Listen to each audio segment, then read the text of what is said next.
சிவா திருச்சிற்றம்பலம்.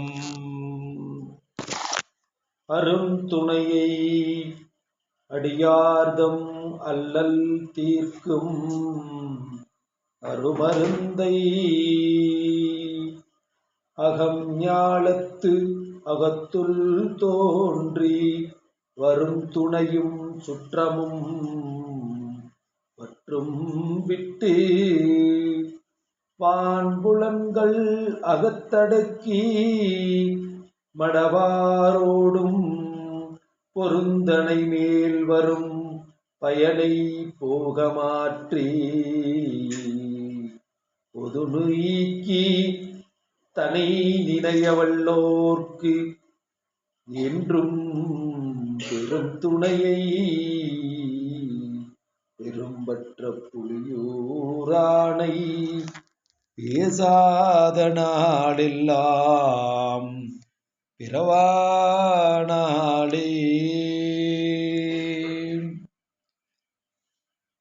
நெஞ்சுருக்கி ஆண்ட மாணிக்க வாசகர் நிலை போற்றி. எல்லாம் வல்ல அருள் தரும்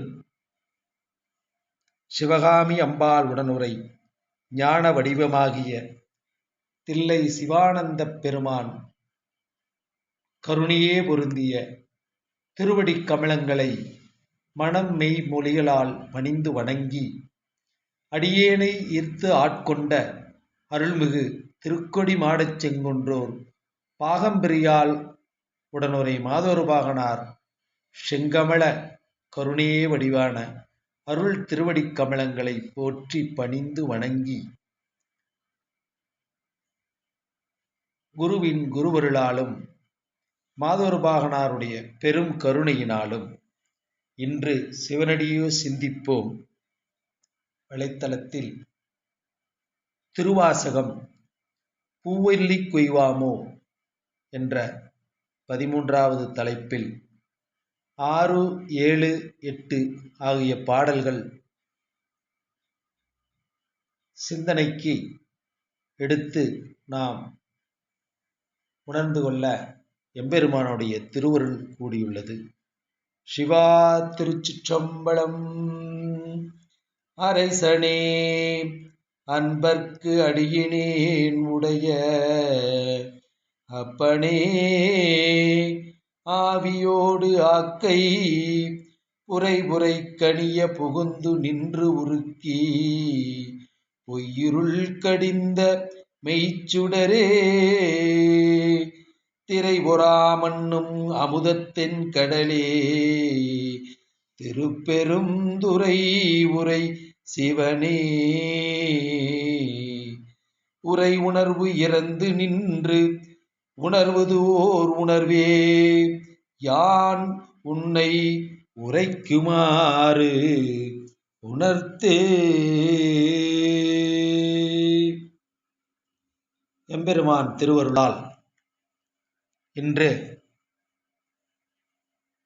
திருப்பூவல்லி கொய்யாமோ பாடல் வணங்கத் தலை வைத்து வார்கழல்கள் வாழ்த்த வைத்து இணங்க சீரடியார் கூட்டமும் வைத்தெம்பெருமான் அணிகொண்டணிதில்லை அம்பழுத்தே ஆடுகின்ற குணம் கூற பாடி நாம் பூவல்லி கொய்யாமோ அணங்கொன்றணிதில்லை அம்பலத்தே ஆடுகின்ற குணங்கூற பாடி நாம் பூவல்லி கொய்யாமோ. நமது பெருமானின் நீண்ட திருவடியை வணங்குவதற்கு எனக்கு தலையை கொடுத்து அந்த கருணையே வரிவான திருவடியை வாழ்த்துவதற்கு எனக்கு வாயையும் கொடுத்து அடியேன் கூடுவதற்கு தன்னுடைய சிறந்த அடியார் கூட்டமும் வைத்து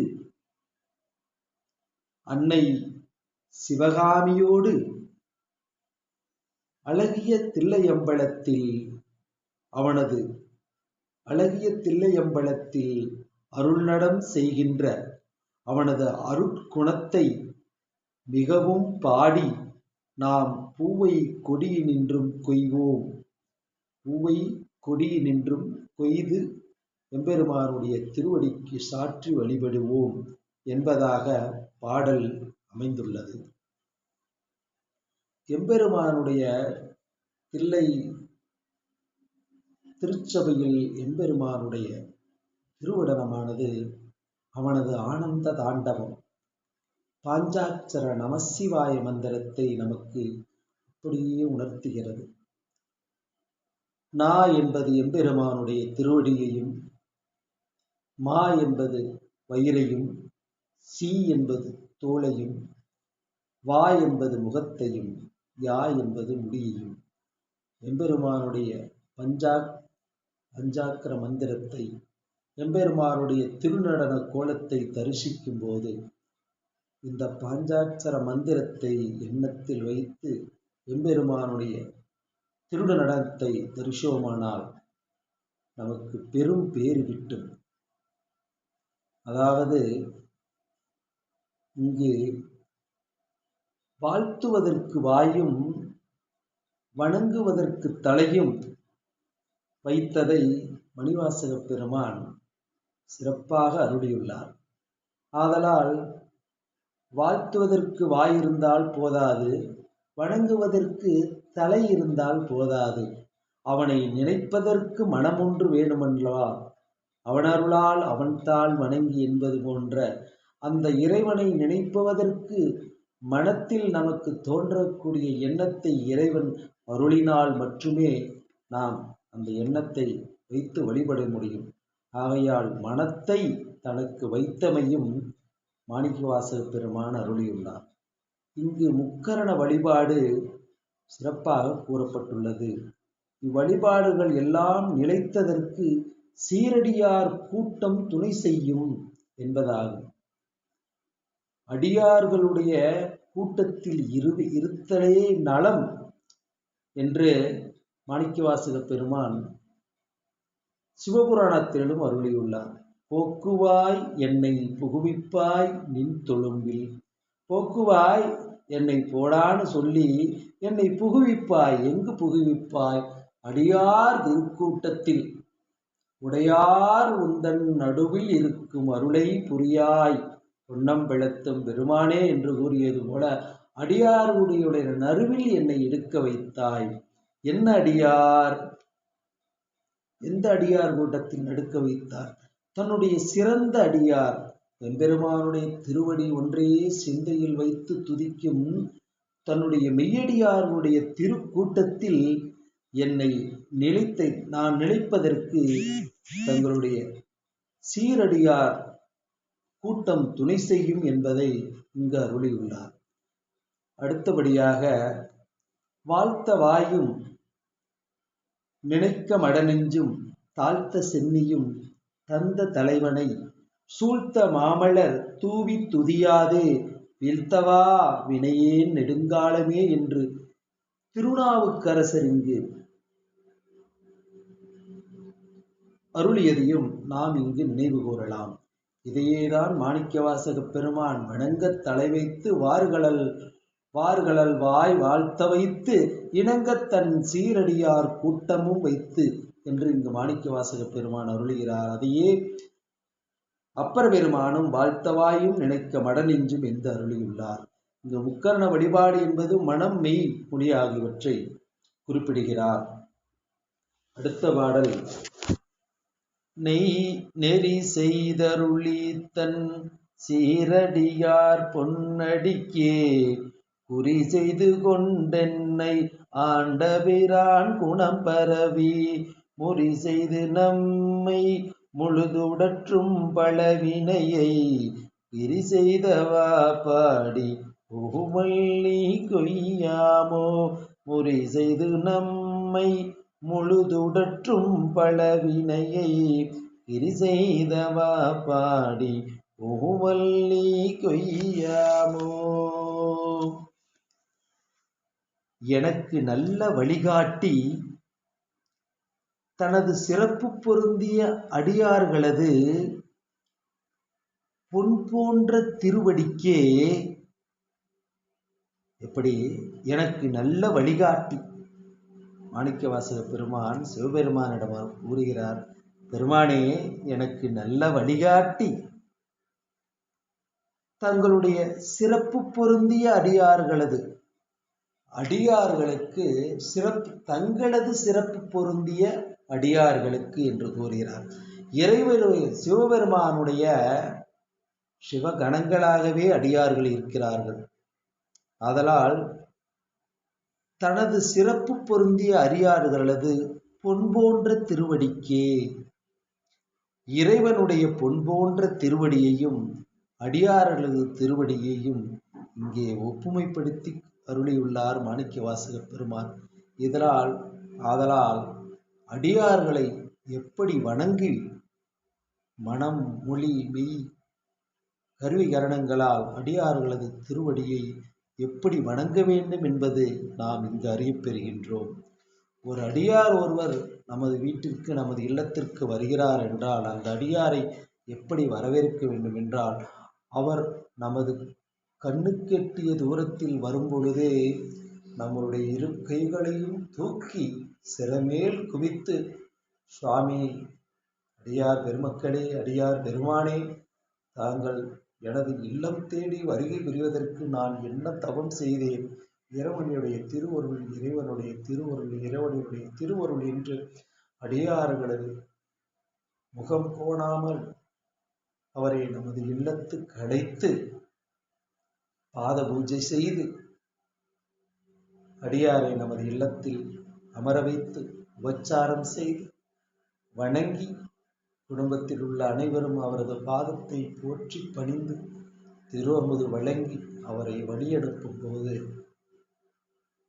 பணிவாக தங்களுடைய உபசாரத்தை எல்லாம் உபசரிப்பு எல்லாம் பெரும் கருணையோடு ஏற்று அருள வேண்டும் என்று அடியார்களது திருவடியை வணங்கி அவர்களது செல்லும் தடம் வரை சென்று வழியெடுப்ப வேண்டும் என்று அடியார்களை வணங்கும் முறை பற்றி நமது ஆசிரியர்கள் அறிவுறுத்தியுள்ளார். அதை இங்கு மாணிக்கவாசக பெருமான் ஆதலால் சிறப்பு பொருந்திய அடியார்களது பொன் போன்ற திருவடிக்கே என்று அருளியுள்ளார். எனக்கு நல்ல வழிகாட்டி தங்களுடைய சிறப்பு பொருந்திய அடியார்களது பொன் போன்ற திருவடிக்கே உரியவனாக்கிக் கொண்டு என்னை ஆண்டருளினர். அதாவது சிறப்பு பொருந்திய அடியார்களது பொன் போன்ற திருவடிக்கே உரியவனாக்கிக் கொண்டு அடியார்களுக்கு தொண்டி உரியவனாக என்னை உரியவனாக்கிக் கொண்டு என்னை ஆண்டு அருளின. அப்படி எனக்கு ஒரு பெரும் பேற்றி, பெரும் கருணையை, பெருமிதத்தை எனக்கு ஆண்டு அருளின பெருமானது சிவபெருமானது. அந்த அருட்குணத்தை, பெருமானுடையது அளவற்ற அருட்குணத்தை வாழ்த்தி முறி செய்தி என்றால் அடிமை ஓலை எழுதி கொண்டு, எப்படி அடிமை ஓலை? சிரசாசனம் எழுதி கொடுக்கிறது. சிவபெருமானுக்கு, பெருமானே, நான் உங்களுடைய அடிமை, இது பிரமாண பத்திரம் எழுதி தருகின்றேன். என்னுடைய மனம் மெய் மொழி கருவி கரணங்கள் எல்லாம் தங்களால் எனக்கு அருளப் பெற்றது. நான் உங்களுக்கே பணி செய்யும் அடிமை என்று அடிமை ஓலை எழுதி கொண்டு நம்மை முற்றிலும் வருத்துகின்ற, அதாவது நம்மை எல்லா விதத்திலும் நம்மை துன்பப்பட வைக்கின்ற, மனத்தை வருத்துகின்ற, சஞ்சலப்படுத்துகின்ற பழவினையை, அதாவது அந்த பழமையாகிய வினையை கிரி செய்த பாடி என்றால் பொய்யாக்கிய விதத்தை, இப்படி நம்மை துன்பப்படுத்தும் பழவினையை பொய்யாக்கி விடுவான் பெருமான். அந்த வினையை பெருமான் பொய் பண்ணிடுவார். அப்படி பொய்யாக்கிய விதத்தை நாம் ஆடி பாடி சந்தோஷமாக பூவை கொடிய நின்றும் அன்பாக கொய்து இறைவனுடைய திருவடிக்கு சாற்றி வணங்குவோம் என்பதாக இப்பாடல் நமக்கு விளங்குகிறது. அடியார் திருத்தொண்டு பெரும் தொண்டு, அதனிலும் அடியார் திருவடி தொண்டு அளப்பற்கரிய பெரும் பேறு கிடைத்த பெரும் தொண்டு. ஆதலால் அடியார் திருவடி தொண்டு கிடத்தற்கரிய பெரும் பேராக அமையும். ஆதலால் அதனை அருளியது இறைவன். மற்றவங்களை பார்த்தா ஐயா வணக்கம், நல்லா இருக்கீங்களா, நலமா அப்படின்னு விசாரிப்போம். ஆனால் சிவபெருமானுடைய அடியார் பெருமக்களை கண்டால் அவருடைய திருவடியை பார்த்து வணங்க வேண்டும் என்பது இங்கு நமக்கு விளங்கப் பெறுகிறது. அதைத்தான் அடியார் திருவடி தொண்டு கிடைப்பதற்கு அறிய பெரும்பேறு என்கிறார் மாணிக்கவாசக பெருந்தகை. சீரடியார் ஒன்னடிக்கே குறி செய்து கொண்டென்னை ஆண்டபிரான் என்றார். உன்னடியார் தாழ்படிவோம் ஆங்கவர்க்கே பாங்காவோம் என்ற திருவாம்பாவையில் அடியார்களுடைய திருவடியை பெரும் பேராக மாணிக்கவாசக பெருமான் அருளியுள்ளார். வினை, நம்முடைய பல வினை, பிரார்த்த வினை, சஞ்சித வினை, இந்த வினையெல்லாம் நம்மை அடிமைப்படுத்தும், துன்பத்தை அடைய செய்யும், துன்பத்தை செய்யும். நம்மை துன்பக் கடலில் வீழ்ந்து துண்டமாகி பெரும் கடலில் நம்மை விழ வைத்து நம்மை தடுமாற வைக்கும். ஆதலின் முறி செய்து நம்மை முழுதுடற்றும் பலவினை என்கிறார். இங்கு கிரி செய்தல் என்றால் இந்த நிலையை பொய்யாக்குதல். இப்படி அந்த பலவினையால் நமக்கு வரும் துன்பங்களை இறைவன் பொய்யாக்கி விடுவான். அவன் பெருங்கருணை பேராளன், அளவற்கரிய பெருங்கருணை விடுத்த பேராளன். கேட்ட வரங்களை எல்லாம் கேட்டவுடன் அள்ளித்தரும் பெருங்கருணை பேராளன், மறுக்காமல் அள்ளித்தரும் பெரும் கருணையாளன். ஆதலால் இந்த நிலையை பொய்யாக்கி விடுவான், அதாவது நம் வினையை முற்றிலும் நீக்கி விடுவான் என்பது விளங்குகிறது. இதனால் அடியாருடைய பாடலின் மூலம் நாம் அறிய பெறுவது யாதென்றில், அடியாருடைய திருவடி தொண்டு பற்றி இங்கு சிறப்பாக கூறப்பட்டது. அடுத்த பாடல், பன்னாட்பரவி பணி செய்த பாதமலர், பன்னாட்பரவி பணி செய்ய பாதமலர், என்னாகம் துண்ண வைத்த பெரியோன் எலிசுரராய், என்னாகம் துண்ண வைத்த பெரியோன் எலிசுடராய், கண்ணாருரித்தென்னை ஆண்டு கொண்டான் பல்கழலினைகள், கண்ணாருரித்தென்னை ஆண்டு கொண்டான் கழல் இணைகள், பொன்னானவா பாடி பூவல்லி கொய்யாமோ. நான் ரொம்ப நாளா வாழ்த்தி, நீண்ட நாளா பழங்காலம் தொட்டே அநேக நாள் வாழ்த்தி வணங்கி தொண்டு புரிவதற்கு திருவடி மலரை என் மனத்தில் அழகிய சோதியாய் பொருந்த வைத்த பெருமையுடையவன் சிவபெருமான். பன்னால் பரவி பணி செய்ய பாதமலர், என்னாகம் எளிய சுடராய் துண்ண வைத்த பெரியோன். அதாவது யான் அநேக நாள் வாழ்த்தி வணங்கி தொண்டு புரிவதற்கு இறைவன் தன் திருவடி மலரை என் மனத்தில் அழகிய சோதியாக பொருந்த வைத்த பெருமையுடையவன்.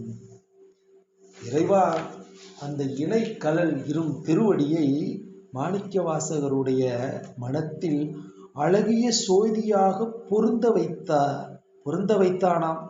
அதனால் மிக மிக அந்த பெருமையுடையவன். அப்படிப்பட்ட பெருமைக்கு உடையவன் சிவபெருமான். கல்நார் உரித்தாற் போல என் நெஞ்சை அன்புடையதாக்கி என்னை ஆண்டு கொண்டு அருளினான். கல்லில் நாரை உரிக்க முடியுமா? இரும்பு மனத்தை உருக்க முடியுமா? அதுபோல கல்லில் நாரை உரித்தாற் போல என்னுடைய நெஞ்சை, கல் நெஞ்சை அன்பு உடையதாக்கி என்னை ஆண்டு கொண்டு அருளினான். அவனது 2 திருவடிகளும் சிறந்த செல்வமாய் இருக்கின்றது. இறைவனுடைய அந்த 2 திருவடிகளும் சிறந்த செல்வமாய் இருக்கின்றது. அந்த சிறந்த செல்வமாய் இருக்கின்ற இறைவனுடைய பெரும் கருணை திருவடி நிலையை பாடி மலரை கொடியினின்று கொய்து திருவடிக்கு சாற்றுவோம் என்பதாக இப்பாடல் பொருள்பட அமைந்துள்ளது. கல்நார் உரித்தாற்போல் என் நெஞ்சை அன்புடையதாக்கி.